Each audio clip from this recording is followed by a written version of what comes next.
Baahubali Baahubali cinema Rajamouli గారు ఏం copy కొట్టారో చూద్దాం. క్యారెక్టర్స్ని.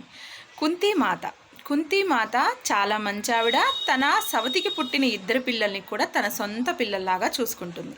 అలాగే రమ్యకృష్ణ తన బిడ్డ కాకపోయినా కూడా మంచిగా పెంచి పెద్ద చేసి భేదం చూపించదు. అది కుంతీమాత క్యారెక్టర్. ఇప్పుడు తన భర్త చెయ్యి బాలేని కారణంగా తనకి రాజ్యం రాదు. ఇందులో ధృతరాష్ట్రుడికి కళ్ళు లేని కారణంగా ఆయనకి రాజ్యం ఇవ్వరు. అది ఆయన క్యారెక్టర్. భీష్ముడు ఎవరి క్యారెక్టర్? కట్టప్ప ఎలా అంటే, కట్టప్ప అప్పటి వరకు అందరూ అబ్బా ఈయన చాలా మంచిగా చేస్తాడు అని అనుకున్నారు. కానీ ఆయన చంపుతాడని అనుకున్నారా? లేదు.